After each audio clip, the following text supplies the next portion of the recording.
It's now streaming live on Facebook.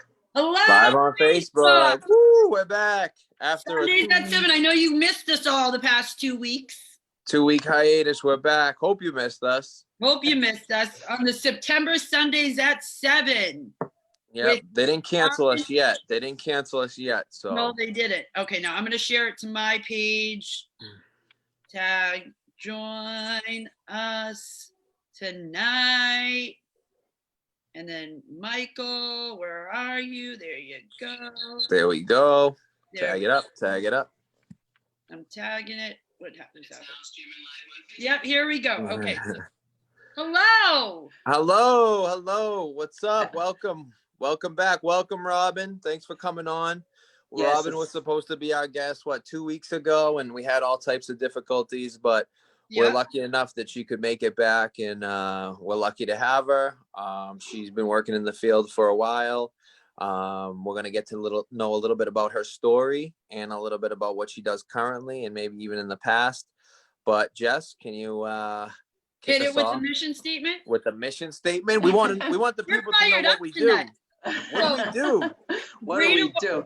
Greater Waltham Recovery Solutions mission is to raise funds and awareness, to connect people into treatment, provide recovery coaches in the community, more access to treatment for veterans, which it's great we have Robin on tonight because she can share some, help with veterans, especially with addiction and mental health, and scholarship people into sober living. Boom. Boom. And if you want to donate anything to our cause, our Venmo is at Greater Waltham. At Greater Waltham on Venmo. On Venmo. And we've been lucky enough to have some group participation at our Boxing for Recovery, Boxing for Fitness Saturday mornings. Yep. Half of the proceeds to anyone who participates go directly towards our scholarship fund. And we've been fortunate enough to have a good showing. We've been raising funds. We probably have close to enough to scholarship a person for a month of sober living, reputable sober living. Woo! So we're still doing that. We still like a big come out. So please join us Saturday mornings, 8 a.m. We're at Hormel Stadium in Medford. Everything's safe. We keep social distancing guidelines, CDC guidelines. We stay, more than 6 feet away from each other. You get to learn the fundamentals of boxing. You get to learn it from two people that are in long-term recovery. So we implement, the principles of boxing and help you implement that into your recovery and your pathway to recovery. So please come join us. It's for a good cause. It's a good workout. It's a good way to start your Saturday morning with some positive vibes and positive people. Jessica has been there every week probably since the second week we started. So give us a little testimonial. I'm someone who, does not get up in the morning. I have a hard time getting up before 9 o'clock, and I look forward to it on Saturdays because it's not just about the boxing component. It's about being around other people in recovery too, and that connection aspect, which is so important. And it's the physical element too. You leave feeling better. Like I'm someone who, when I get up at 9:30, I need like 8 cups of coffee, but this, you kind of, get the blood flowing. Yeah, I get the blood, and it's awesome. I just got some new boxing gloves. I'm so excited, and it's just a cool way. Who would have thought that being up at 7 o'clock on a Saturday morning, would be possible, and to look forward to it. You now get into it, so it's really a really great cause. Yeah, absolutely. Tim G, our social media superstar, says hi, Robin. Hi. What an honor to be here tonight. I'm really grateful and really humbled that you guys asked me to speak. Often I don't get a lot of times to talk about myself. It's always about other people and how to help other people. So when Deb asked me, I just knew it was time to get out there and talk and let people know what's happening and recovery is possible, most definitely. And we want to hear all about you. So why don't you give us a little bit about how addiction has impacted your life directly, and in your story, a little bit about your story, whatever you're comfortable sharing with the people. Absolutely. It's all up to you. So so let me just start with I just celebrated 30 years of recovery on September 9th, 9/9/90. That's amazing. 30 years. 30 years. Incredible. So it's been a long journey, a long process, a lot of things happening in and out.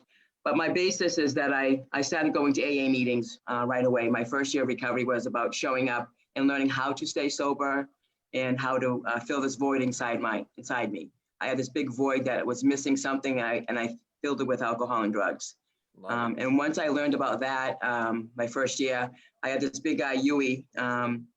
He was 6'6", and he was at the Smith Street meeting, and he'd say, "Kid, you're sitting right here for 90 days. You're not going nowhere. You're going to sit here, shut up, and listen." Yep. And I was so afraid of him.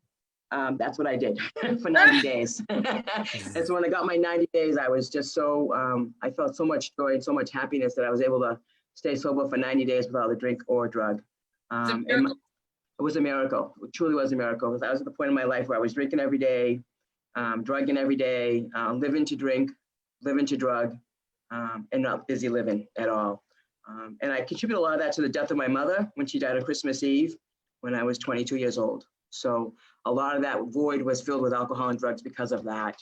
And then once I started getting sober with my good friend Ann, she just said, "Just come. You'll see there's a life second to none."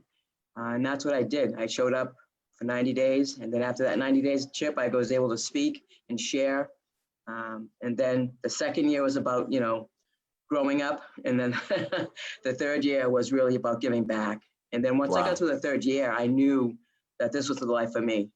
Being clean and sober, giving back, helping people, and going through my own things in life, living life on life's terms and doing the fourth and fifth step.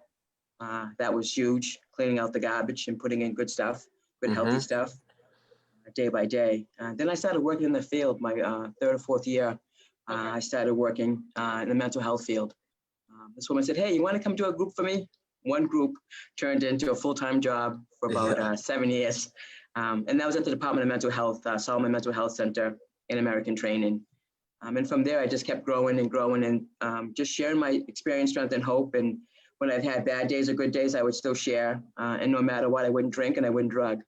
And because of those two things, I'm able to have the life I have today, 30 years later. Yeah. So, so I have a question. So a lot of people ask me, like, when they're told do 90 meetings in 90 days, they're like, they're reluctant. They just show up just to show up.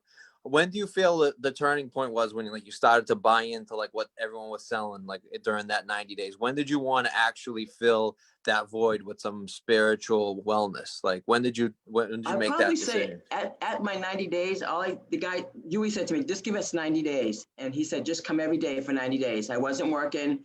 I was living with my sister. I just got out of the military. So so you're in the military? Yes, I was in the Navy. Yes. Wow. So I come back, and I come back into Lowell, and it was crazy. It was the crack heaven, so to speak. Everybody was drinking and drugging with their mothers, their brothers, their sisters. I'm like, what the heck is going on here? But I had to come back because my sisters and brothers needed a parental figure. So I think that was a big part of me coming back to Lowell. But that 90 days, I tell you, when I first did that 90 days, and I got that chip in my hand, that's when I knew I bought in.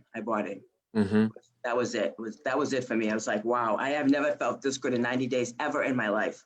Not playing basketball, not playing sports, not winning money, having a car, having a job. Nothing felt as good as that 90 days did. And that's how I bought in. That's how I bought in.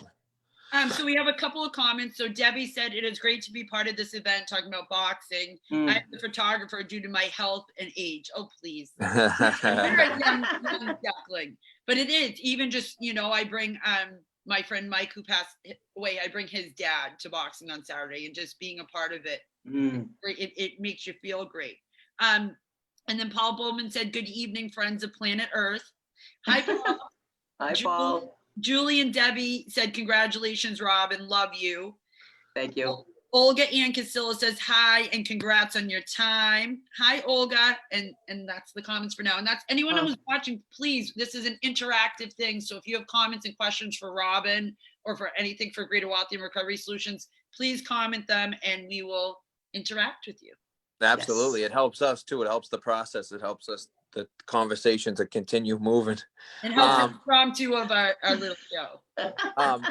So Robin, I like what you said about after 90 days you were able to give it away, and that's when you really experienced, what the program meant to you. I always say, like, to keep, obviously, I mean, not only I just say it, but everybody says it that's in recovery. To keep it, you got to give it away. And Way.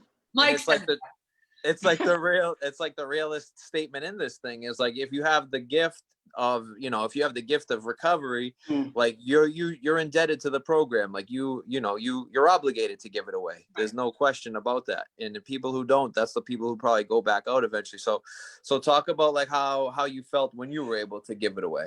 So when I first was able to give it away was when I was able to really share my story for the first time ever, and feeling so afraid that people would not like me or want me back. And when I shared my story, I got more people hugging me and saying, this is great, this is awesome. And I come from a place where I've always been kind of on the pedestal.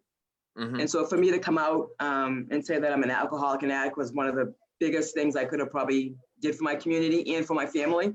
Right. Because they always say, how could you be an alcoholic? How could you be an addict? Your life is so great. Your life is so good. I'm like, if you only knew, if you only knew. And so that's what I knew I really had to give back and tell the truth and be honest about what was really going on with me, myself, being a person born and raised in Lowell and did very well in Lowell. I had to really share that part of, when that void is missing, that hole, that black hole, where you feel like nothing can fill it but drugs and alcohol to take the pain away. That's what really, I knew I had to give that away, because I can't keep it if I don't give it away. Right. My first sponsor told me that. She said, Robin, you're a person who loves to help people. You give, but this time you have to give to yourself first and then to others. So Absolutely. I was able to do that. And my spirituality was off the charts. I can't tell you how spiritual I felt in that 90 days. And I think that was another big piece, having a God and having a higher power that I understood, who loved me for who I was. Unconditionally. And the same thing with the people in the program, the unconditional love, like, why are these people hugging me? I'm like, they want something, right? Right. What do they want from me? What's Like, get away from me, right? But the more I opened up, the more spiritual, the more love I felt in the fellowship. Even to this day, I can walk into any meeting, I can go anywhere, talk recovery, be around sober people, and I feel that unconditional love. And that's what really the hook is. I can be happy, mad, sad, glad, angry. And if I go to a meeting or talk to someone in recovery, they know exactly what I'm feeling. They know exactly how to, right words to say, keep your head up, don't drink no matter what, and you're going to be okay. Right. And that has been a key to what I give back to, and helping people, show them how to do it, not just talk about it, but say, hey, listen, I'll sit beside you while you go talk to your mother, while you talk to your brother, or if you have to go to the doctor. If you don't know how to do that, I'll help you. Let's do it together, So that's been the basis, and learning about other modalities of treatment, other things that help you. I love that because we here at Greater Waltham Recovery Solutions encourage all pathways to recovery. So I love that. Yeah. I mean, I'm a 12-step guy, but I'm also, other things. I still like to, I buy into some other pathways to recovery too. So that's so important that you just said that. There's so many modalities. There is so many. And when I opened up to, I can talk a little bit about the holistic approach. I can talk a little bit about, being taking some shaman courses, learning about other cultures and how they deal with the drug addiction, Native American sweat lodges. So it wasn't just one thing that helped me, it was collectively whatever my soul felt I needed or my body needed, I would just search it out. If I liked it, I liked it. If I didn't, I'll let it go. Right. It's not one size fits all. I'm someone who had great success on medication assisted treatment. And then, I found 12-step, and so it was like a mix of both in the beginning, right? Right. And then you learn and you figure out, like, meditation is a big thing. Like, huge. And just any pathway, right? All pathway, if it's gonna keep a needle out of your arm, a pipe out of your mouth, a straw from being up your nose, a drink in your hand, that's what works for you. And absolutely, it doesn't have to be, and which is really great, because 12-step isn't so much like it's this way or the highway, a way, not the way. It works for me, it works for you, and it works for Mike, but it's a pathway. It's the other little things that came along with it. In my experience, is what's kept us sober. It's absolutely fellowship, it's connection, it's whatever it is, it's not just one, just like our addiction. It I wasn't, know.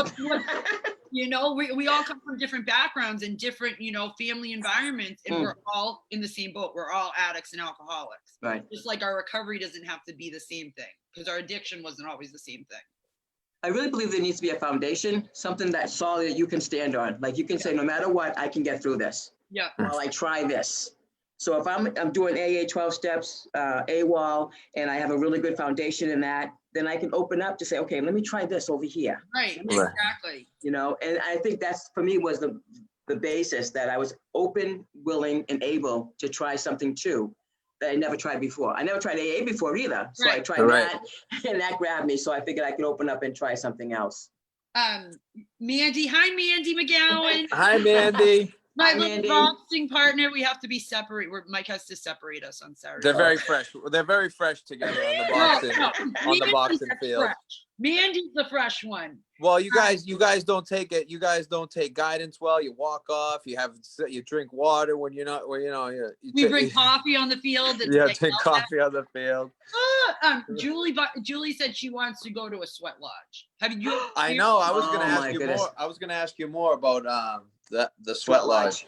Yeah. So Native American sweat lodges, Lakota tribe, they do a lot of sweat lodges during like the autumn equinox, winter solstice, spring, and summer.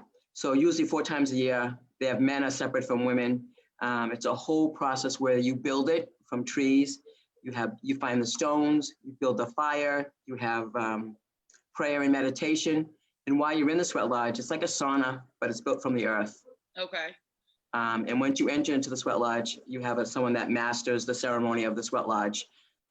It's just absolute. I tell you, I've done 4 in my life, and the 4 times that I've done it, the growth that I've had after that sweat lodge, what I was able to release internally and spiritually was phenomenal.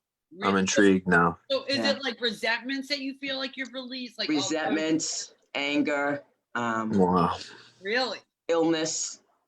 Worked on a lot of illnesses. Worked on a lot of a group sweat lodge for Greater Waltham Recovery Solution. Hey, if you guys want to do it. And Robin's going to be our leader. Exactly. It's I tell you, it's one of the things where the first one I did with a grandmother, her name was grandmother. She was from Lakota, Ontario, Canada, and she came to Fitchburg, Mass. And we did it in this huge 4-H camp. There was probably 100 women that was there. There was 4 sweat lodges going on for North, East, South, and West. So there was 4 sweat lodges going on. And I did a round of 8 stones, 64 stones, hot stones out of the fire into the sweat lodge. No one has ever done that before. And the first time I did it. And the woman was amazed. When I came out of that sweat lodge, it was like this whole new, I was reborn. You had some stuff to work out. Yeah. Absolutely. But it was phenomenal, you know. So I'd like to bring some of that stuff to the holistic approach to recovery. Absolutely. The modality that I really love to talk about is Malidoma Somé, who's a West African shaman, where he talks about grief rituals, where he talks about abandonment rituals, where he talks about really setting up healthy boundaries for the individual, and then for his family, and then for his community, and then for the world.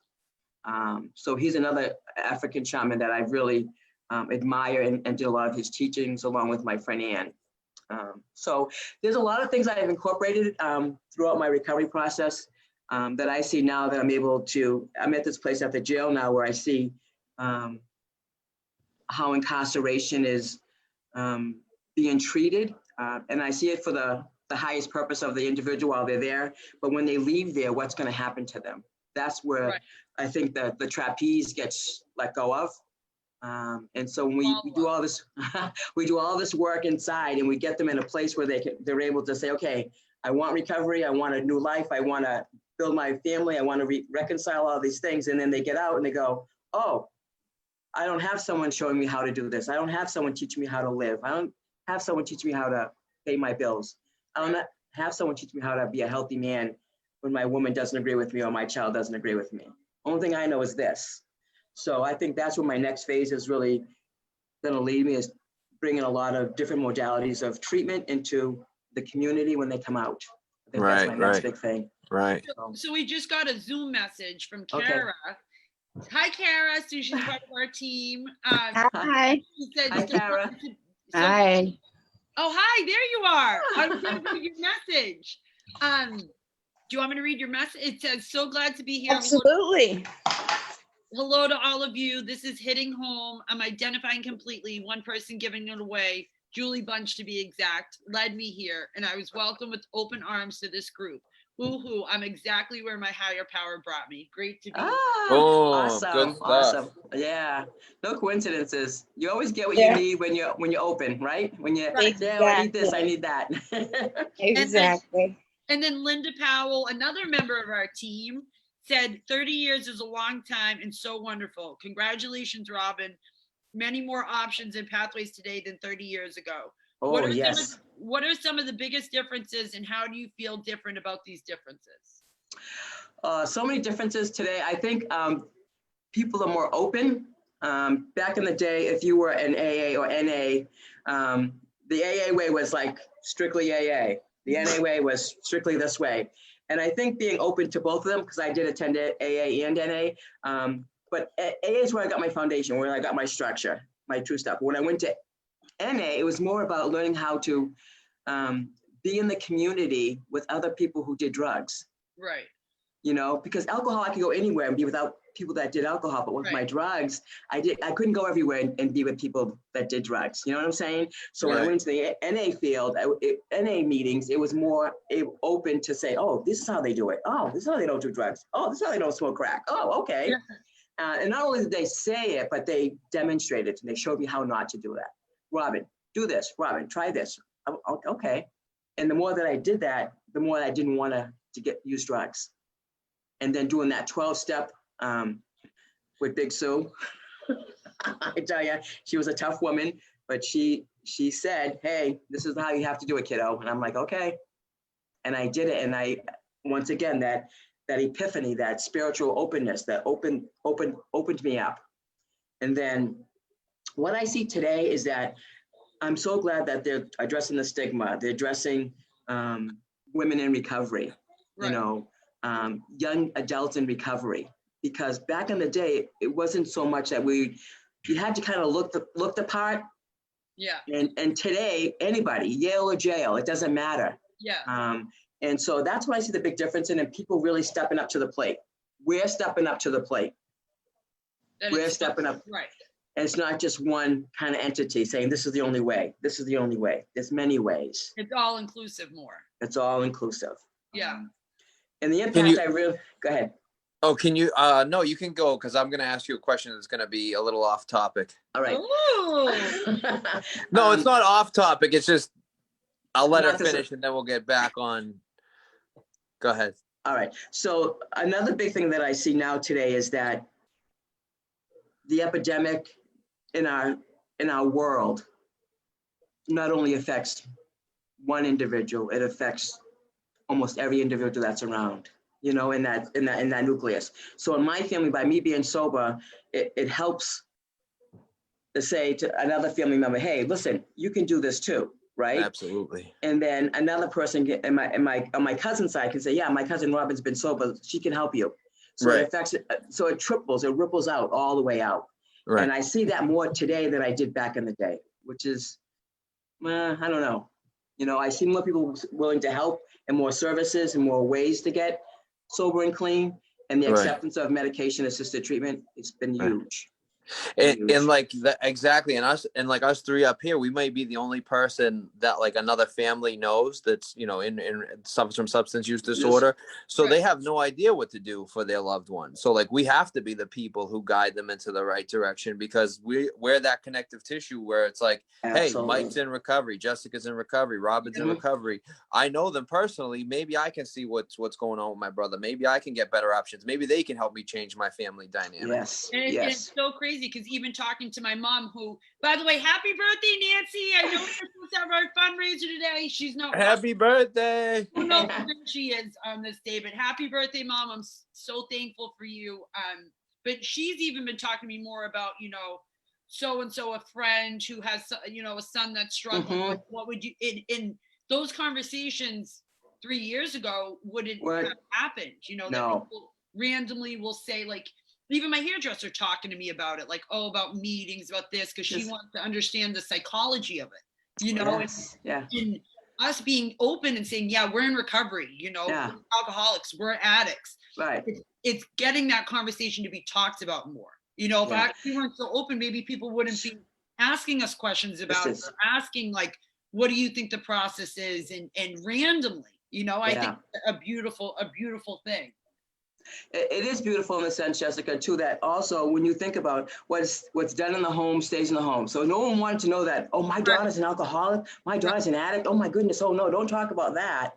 You know, and today it's like, if we don't talk about it, what's going to happen? Right. Right. So Right. My mom was in such denial. She thought it was a phase. Mind you, she's phase. chasing me all over right and center.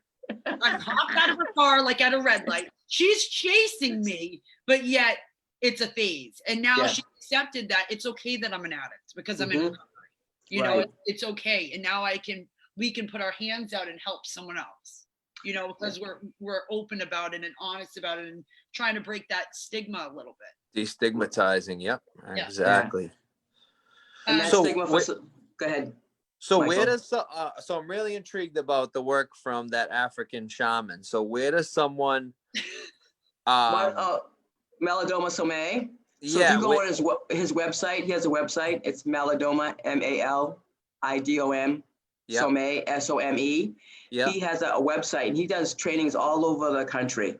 All right. Florida, It's a Boston, personal question. I don't know that's if all anyone right. else is That's all right. interested, But no, I welcome that. I definitely welcome that, you know. And there's all the types of, for the men, I've seen that gone through some of his trainings.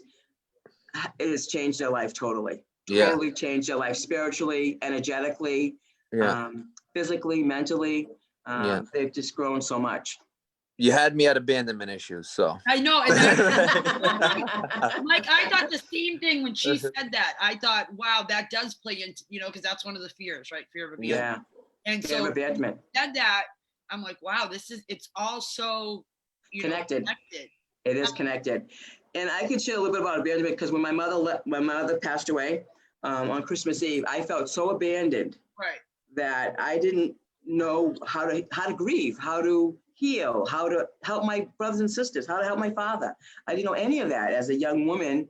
I had a lot of people around me that helped and loved me, but not the way that AA loved me, not the way that NA loved me, not the way that these other circles and entities loved me. It was a different kind of love that I've never experienced. It's that, connection of, we have this problem too, like abandonment. I don't know my real dad because of alcoholism. He's somewhere out in God knows where. And you just, you carry that through, and until you really break that down, okay, these are the reasons why I drink. These are the reasons why I do drugs, kind of fill that void.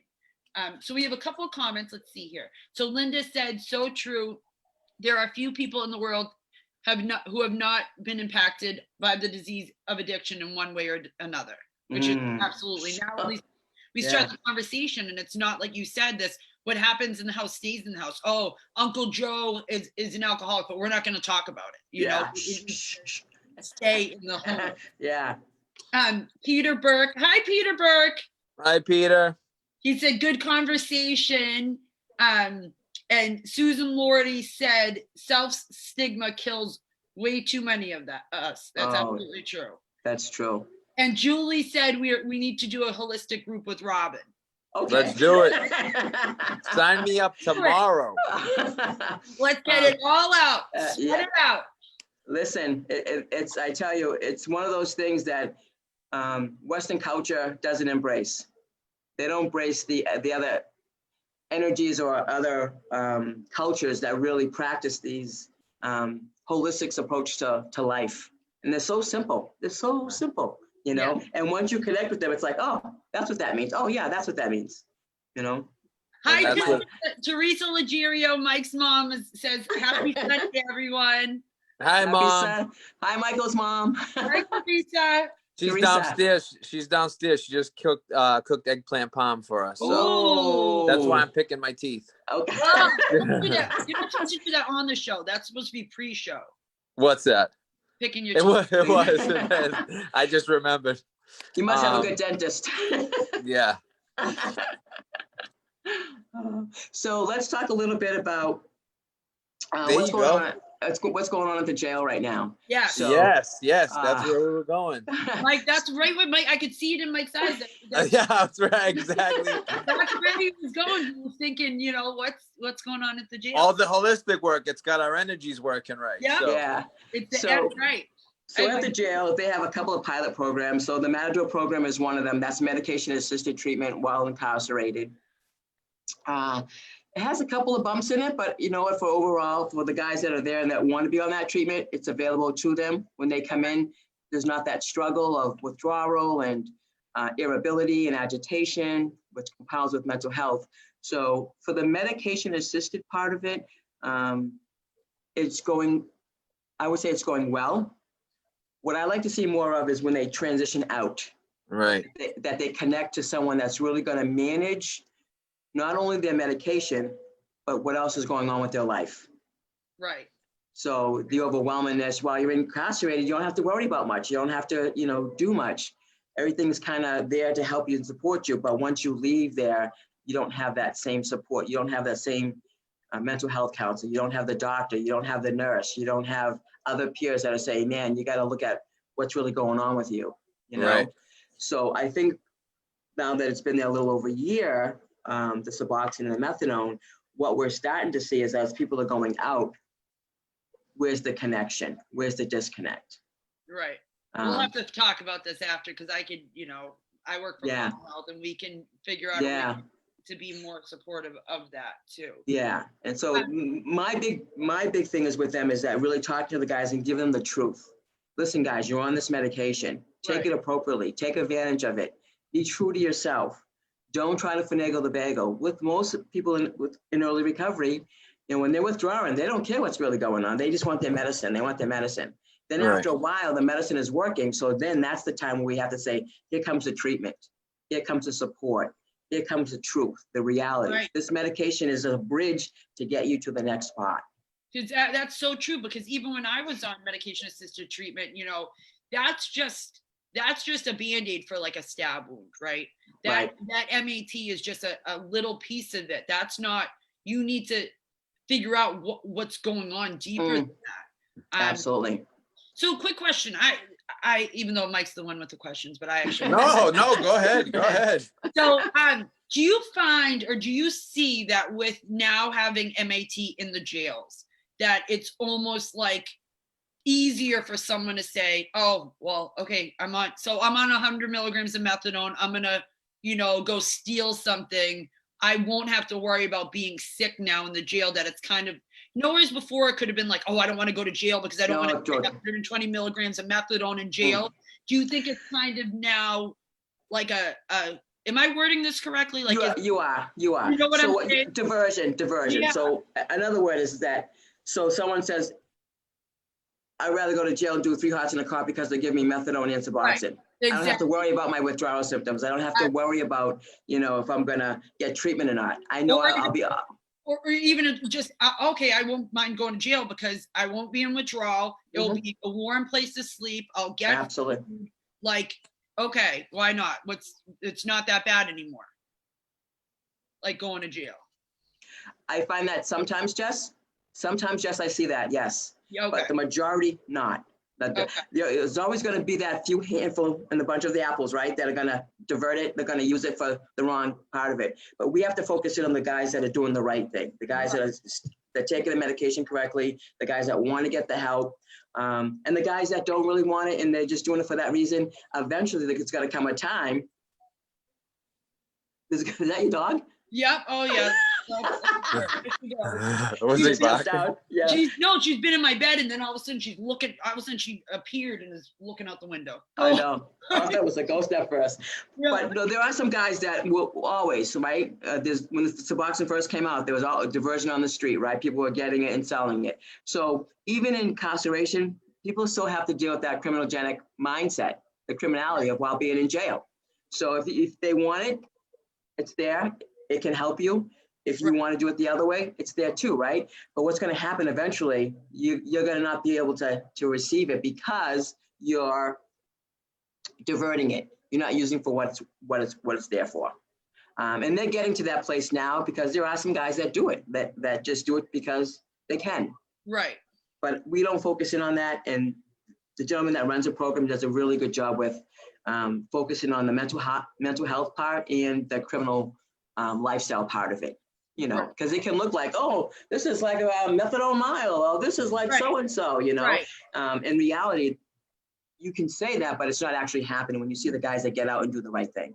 Got it. You know what I mean? But, Yeah. but on the opposite end of that, that spectrum is like, I don't know, if you're in the grips of active addiction, you have a mind that doesn't respond to logic. So it's like, even if jail was a deterrent because you wouldn't get MAT once you're going, you're still going to do the crime because you're so laser focused on just getting your needs met and getting your medication. You know, you need to self-medicate, and like when I was in active addiction, I didn't really take consequences into consideration. So it's like, I don't think, you know, an addict, if you use like any of us three up here is thinking, oh wait, I can still do that crime. Like, I'm going to do the crime regardless. Right. You know, now it's just like when I'm in jail, I'm a little bit more comfortable, but what got me to do the crime, you know, wouldn't change, is what I'm saying, is if I didn't get the MAT when I was going to enter that facility, you know. It's still the driving force. So we actually have a couple of comments. So Susan Lordy said, we need to get them hooked up with these recovery coaches before they get out. Absolutely. So recovery coaches well-versed in MAT when they get out. Love it. Julie said, how is housing support for them now with COVID? Oh, that's a tough question. So getting someone into a sober house is easier than getting them into residential treatment because they're so limited with the beds. I want to focus more on residential housing, like independent housing when they get out. Right. So I have this model that I've been working on for about 5 or 6 years now, is that once they get out, that they come into transitional housing, then they go into independent housing, then they go into permanent housing. And in these transitions, they learn how to deal with all of this stuff. They learn how life skills, learn how to go to the doctor, learn how to go to work, how to handle conflict within the family, learn how to get up every day and take my medication as prescribed. I know. Right. You know, that's a huge one, right? Because we say, oh, 1 makes me feel good, 2 will make me feel better. Oh, 3? Yeah, 3. That's on, right? It's all stuff, but then what happens, right? So transitional housing with a case management component, or even like a counseling component? A supported housing, a mentor, someone that's kind of been through what they've been through and they're living their life. So you have the Louis Diaz's, you have the Michaels, you have the Jessicas, you have the Robins that know how it is to live in society and be well. It's not just about recovery, it's about living well too. Right? Recovery is a big piece of it, but once we get recovery and we know what we need to do and stay in that path, then we need to learn the other things. How to be functional members of society. How to give back, right? Getting out of the mindset of like beating the system and doing things, you know, taking shortcuts and stuff like that. Even like paying your Xfinity bill or cable bill, like little things. Yeah, on time. Like even a couple months ago, it's like, I have the money, but how far can I push it? Like, can I manipulate my Xfinity guide to keep my cable on for 2 weeks, even though I don't need to, because that's all I did in addiction. Like, please, the cable shut off, electricity shut off, you know, and now it's, how do I, when your bills do pay it, like, but it's almost like sometimes we self-sabotage, like, let me have a little drama that I won't pay this bill and see how. A little excitement, right? A little excitement. A little excitement. Oh my God, I've gotten my electricity shut off a couple of times in sobriety, you know? Just like me too. It's like, oh, you wait, like, let me chase the Eversource person and see if I can get them to turn it back on. And it's just crazy. And that's real life stuff though, Jess. That's real life stuff. And people need to say it. You know, listen, I had my life stuff in recovery. It's not a great feeling, but you know what? I learned. I learned. I saw like the National Grid go by. Oh, yep, he's coming. He's coming. Shit. All right. Oh shit. All right. How do I connect my wire to my neighbor? Right. But then you learn. Then you say, hey, this isn't living. I didn't get sober for this. You know, I didn't get recovery for this. You learn. You know. Well, that's why you got to teach them how to budget. You got to teach them how to set their auto pay up with their checking account. You know. I remember sitting with a guy real quickly. I was sitting with this kid. He was 26 years old. He never had a bank account. He was so afraid the bank would take his money. I said, well, how could they take your money if you give it to them? Right. What? what? I go, yeah, you give them your money. They teach you how to balance. They give you an interest. If you keep so much money in, they pay you. Right. Right. They give Right. you a little bit. Yeah. And they give you a little bit. It might not be a Yeah. lot, but it's a little bit more than what you had. He goes, no, they don't. I go, okay, when you get out, what I'd like you to do is open up a bank account, just a savings account, put $100 in it, don't touch it for 6 months, and then call me. Yeah. But Right. even just getting a bank account, because I know that I screwed over every bank when I was using with my, when you could actually put a check in and you'd write. Yeah. Oh yeah. Oh Yeah. yeah. No big, like, so that's another thing, like just learning how And to, I- like go and figure it out, talk to the banks or go to Right. a credit union. And those little things are huge skills for someone who's just getting sober, let alone someone getting out of jail. I know, exactly. They've had everything. Okay, your breakfast is at this time, lunch is at this time. This is when you get your meds and all that stuff. And those little life skills could be really, really hard. Yeah. Oh, When you have everyone telling you when to do, what to do, how to do it, why to do it, when you get out, you don't have anyone to do that for you, Right. and that's sad. So Paul Bowman said, how do they set up that warm handoff to the community MAT programs? So a lot of times it's the MAT caseworkers, they set it up for them. Okay. The missing piece, I think, is that communication between the MAT in jail and the MAT on the outside. Yeah. So a guy can get out and say, oh, I'm so overwhelmed with, getting out of jail. I'm on 8 milligrams, but now I need 16 or I need 20 because I can't deal with all this stuff. It's too Right. overwhelming. I don't want to die with a needle in my arm. Right. Chances are you're not going to die with a needle in your arm, but chances are you're going to be overwhelmed. How are you Right. going to deal with that being overwhelmed?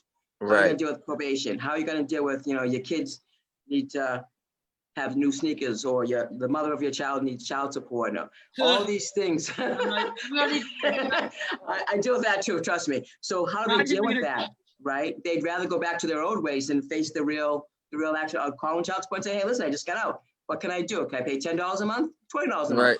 Whatever. What can I do Right. right now? Whatever. Or I owe too much child support, so I'm just not going to pay anything. I'm not gonna pay it. Right. Yeah, who cares, right?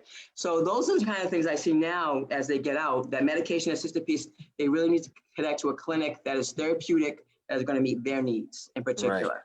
Not every clinic is for every person that comes out of jail. Absolutely. And who's not going to take that, like you said, like I'm frazzled, I just got out of jail, I need to double my dosage. What, like Right. there has to be some type of communication where it's like they're at 8 milligrams, they're going to stay at 8 milligrams, because most likely if they jump up to 16, they're probably looking to knock a hustle. They're trying to, Mhm. probably sell the additional milligrams Yeah. that they Right. receive. And So, that's real. That's reality. That's That's keeping reality. it real. Yeah. And that's what I like to see more of. People really confronting those real life situations, because if we sugarcoat it for too long or enable it for too long, it's going to get worse before it gets better. right. And a lot of these guys know that. They know the hustle is on when they get out. Right. know? Exactly. Because that's the only lifestyle they really know, and they don't know how to live as sober people, or maybe they have before and now they're back into the grips of addiction, and Mhm. they need to figure out how to do it again. Yeah. Susan Lordy said there are going to be growing pains with this, but it's a process, which is a huge deal that the jails are even going to get on board, which it is a huge Yes, it is. Absolutely. I agree with you 100%, Susan. Yes. Anytime there's another way to help people to the path, I'm all for it. All Right. for it. As long as we're telling them the truth along the way and showing them how to really take your medication as prescribed. Right. If How you're do feeling I some, don't even know how to take Tylenol as prescribed. Susan Lordy also said it took me a long time to figure out how to get paid on the books. That's another good one. ooh, Yeah. ooh, on the books. Yeah. On The the fear. It's the fear. A fear of the IRS. Yeah, the fear, Debbie goes, I used to pay my bills by the color of the envelopes. Red, yellow, black. I thought I know the orange ones are the ones you got to really watch. Yeah, that's Orange. terminal. That's it. Final. You got to pay those. Those are non-negotiable. Pay them. Oh, not negotiable. I love it. Non-negotiable. So the tell real us a life- little bit. Go Sorry. ahead. Tell us a little bit about the vet program that you were explaining before we went on the show. So the Humvee unit is a specialized unit just for veterans. It's mixed right now with the PAC unit because of the COVID-19 spacing. But the Humvee, they have their own caseworker on the unit. They have their own mental health person on the unit. They do all veteran services. So they connect them to all of the Bedford VAs, the Boston VAs, the VASH housing, all the housing courts. They do a really good job with those connection of services. Now, if they could do that with every population in the jail, every pod, every treatment center, I think they would start to see a lot more connectability and people not coming back for the service, because that's what they see with the veterans now. They see that the veterans aren't coming back because they're getting connected to Wow. true supports. That's amazing. Supports. So this is veterans that are at Billerica. Yes, yes. So this is something that, you know, I talk about my friend Mike all the time. He passed away right before Christmas. Not this Mike, and my other, and he was a veteran, and he had an ankle monitor bracelet on because of all this stuff, right? And we were so afraid of him going to jail that I wish I had, you know, known, like, not that we would want him to go to jail, but maybe he'd be alive, you know, maybe he'd be alive if we, you know, all these different stipulations. We were so afraid he would overdose and would be afraid to call the police because we're like, they're going to lock him up. He's not going to get real treatment. That this is, you know, maybe the next veteran that comes along that knows about this. Not that someone, like I said, not like we're going to send people to jail for treatment, but that this is an option, because with veterans, you get to treat they've been through things. Like would you consider, as Navy veterans, are you a veteran? Yes. Yes. Okay. I'm a veteran.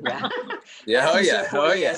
After you serve 4 years, you're a veteran. Yes. Yeah. So you're a veteran. So you've been through, you know, you've been through stuff that we haven't, and that there's things that you've seen or things that you've dealt with that.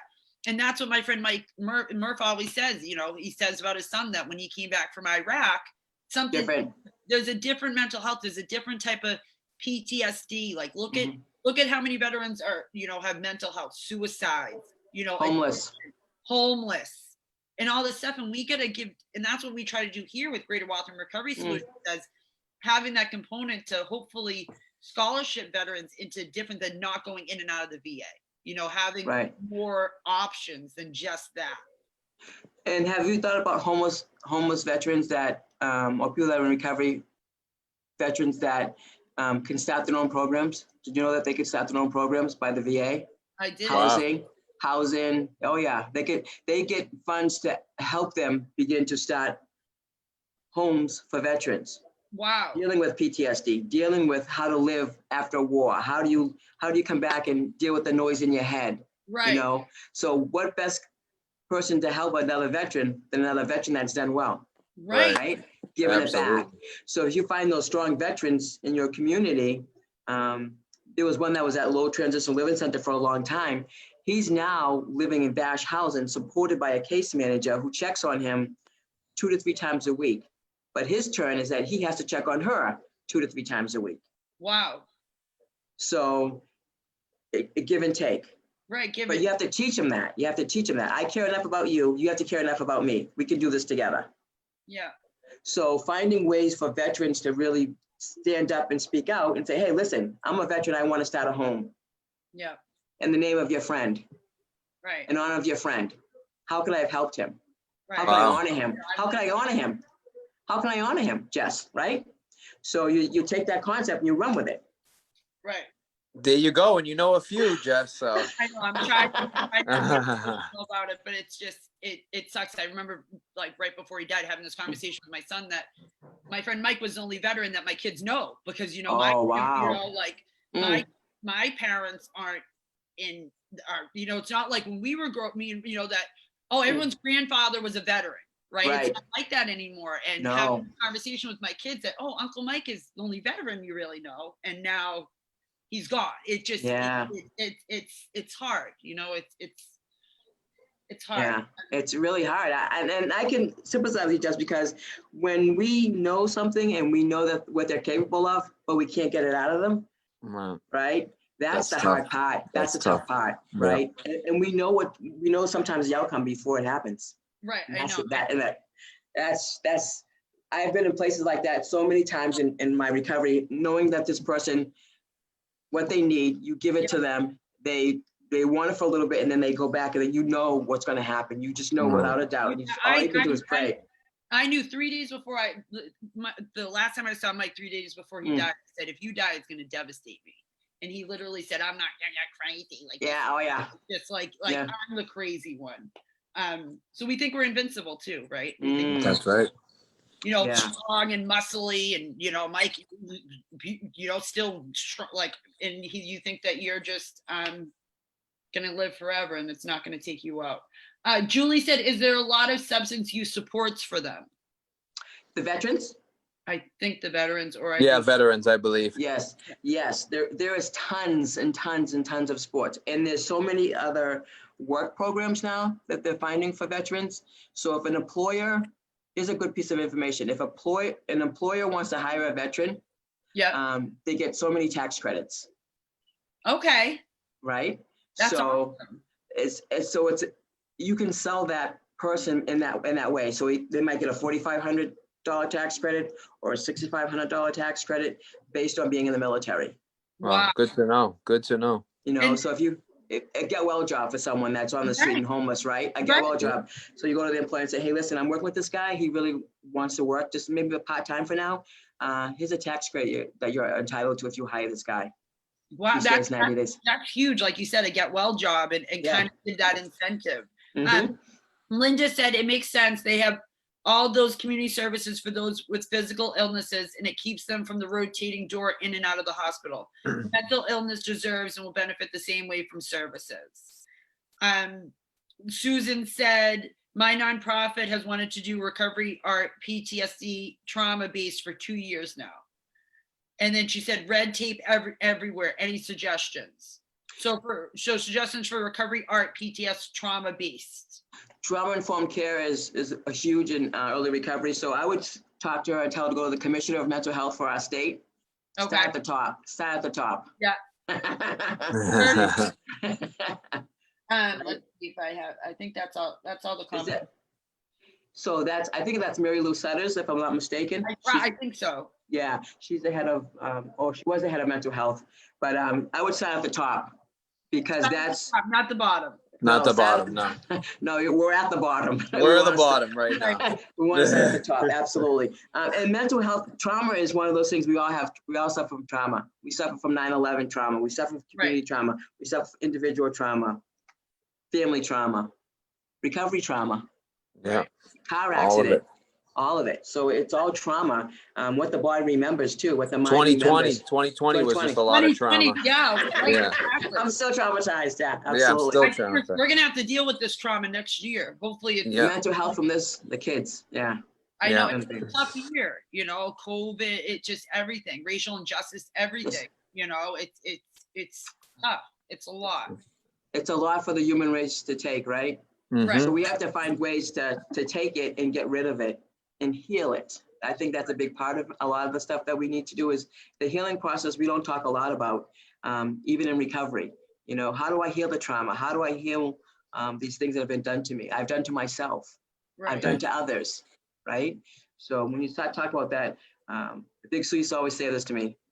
She used to say, "Robin, you need to feel, deal, and heal." Yep. Oh, I like that. That's feel, and heal. Yep. Deal, heal, and heal. Heal. Boom. Yeah. Boom. Yeah. It's like the 12 steps. You think about the 12 steps, right? When you go through each 12 step, you get to that part where you get say, "Oh, I'm feeling like, I gotta get rid of this stuff, get rid of it." Then you heal it, then it becomes a way of life. So every time you get traumatized or something you get harmed or depressed or whatever it is, anxiety, you have to say, "Okay, I have to deal with this anxiety." Right? Yeah. I have to deal with it. And then I start to say, "Okay, what am I going to do next?" Right. Okay, now I need to heal this stuff because it's too painful. It hurts too much. I gotta not put a Band-Aid on the wound. I gotta fix the wound. Yeah. I gotta get rid of the wound. Yeah. Get rid of it. I gotta mend it. Yeah. I gotta mend it. So I think that's really important when we start talking recovery and the truth that, yes, it's going to be hard. Yes, you have to deal with this. But in the same process, you can heal it. And then once you heal it, it's such a beautiful outside, such a beautiful inside when you begin to heal it. Well said. Love it. Julie even said we're going to have to connect with you further in the future to talk about the veteran services. Oh, absolutely. Anytime. She can contact me at Billerica or my Facebook page. Yeah. She can contact me. Doesn't matter. I'm open. And then Debbie said, when you mentioned Big Sue, is that my Big Sue? Yeah, of course it is. Well, Of who course has it is. ownership over Big Sue? Do you, Robin, or does Debbie have ownership? Whose Big Sue is it? Well, I would say before I knew Deb, that was my Big Sue. Because she was well known in Lowell. Yeah. She's definitely well known in Lowell. And then Kara said, do you know the success rates in veterans drug courts? Is there a mental health component that addresses PTSD for veterans? There is. They have a mental health clinician in each drug court to deal with veterans. Really? Good to Yeah. know. Okay. Yeah, I know they do in Lowell. So I don't know. see, Veterans Court was designed to really help veterans, but you have to push the envelope. Right. You have to. If I was a caseworker working on the veteran, I would take that veteran with me to drug court, and I would say, okay, this is the deal. This Yeah. is what he's going to do. What are you going to do? Right. Right. Because if you don't, then they'll say whatever they want and then pass it on. You know, I've seen a lot of that, especially in Boston, unfortunately. But there's a lot of services for veterans if you really have a good caseworker and a good advocate, I know. especially if they come from the war. Yeah, absolutely. What were you gonna say, Mike? Michael? No, that's it. I mean, you guys, Robin's been nailing it all over the I place. know. So This is awesome. this is Thank easy you. for me tonight. I know the host of the show. Oh Yeah. my goodness. That's too No, funny, she's Mike. doing great. She's It's all so great happy. information. I love it. This is one of the best shows we've had, especially information wise. This is all Right. good to know because Right. people don't know that these services are available. And like the fact that, the case managers, are having not an easy time, but they're able to place veterans to these and connect them to these services is huge. Yeah. Is that due to like a smaller caseload for the people in the veterans Yes. program? So the veterans Humvee unit and the Humvee program, I think, is only entitled to 40 units. Right. And they're never full. Since I've been there, they've never been full. So they really transition them quickly. Right. Once they get stable, too, is a big piece. Once the veterans get stable on their mental health and they withdraw, if they go through withdrawal a lot, alcohol withdrawals, a lot. Right. I can imagine. A lot. What's the protocol in Billerica for alcohol withdrawal? Is there a protocol? There is a protocol. Usually it's a clonidine protocol. If it's really Good. serious, they'll do a benzo, but they have to get that really from the psychiatrist. Like score Like- very high. Yeah. Yeah, with the Okay. withdrawals. Yeah, Mhm. and if they've been drinking for many years, usually they'll send them to Shattuck or they'll send them to the hospital first, Okay. and then they'll Get them transfer cleared. them back and get them cleared. Yeah, Hmm. because that's very serious. So again, thank you, Robin, so much for That's- it was really awesome. And I'll have to connect with you further for Absolutely. guide you for work and then how we can, really incorporate these veteran services with us. So next week we have Sundays at 7 with Paul Bowman. So Woo! 7 o'clock next Sunday. Okay. And I can read the mission statement again. Again, we're doing all this. Please reach out to us. Okay. We are accepting donations at Greater Waltham for Venmo, or reach Okay. out to us if you want to send us a check-in or anything like that. Okay. So that we can get the scholarships for both people for sober living and for veterans. Or And you guys please, have- go ahead. No, please. I was just gonna say, please call us. Our Yep. phone lines have been a little slow. We want to get people placed, quicker access to treatment, recovery coaching, family consulting, Yep. all those things we can provide for you. So please call free of us. charge. Free of charge. We want to be able to help. Do you have a recovery center in Waltham? We do not. One day we're gonna have Greater Waltham Recovery Solutions. Okay. So I started recovery coaching in Lowell. So we have a recovery center in Lowell now, right? So what I would suggest to both of you right now is get to BSAS, get your recovery center for Waltham. Oh, we gotta find it. Julie, what do you think? Where are you? Julie, let's do it. Let's Julie. do it. Julie, I'm challenged. The challenge is on, Julie. I'd love that, or to open a sober home around here, another one. That would be huge. So then Mike does his rap. Boxing. No, the boxing. That's Oh. That too. But hey, let's all remember to leave the world a better place than we found it. Absolutely. Thank you. Thanks, Robin. Thank you, Good Jessica. night. Thank you, Michael. Robin.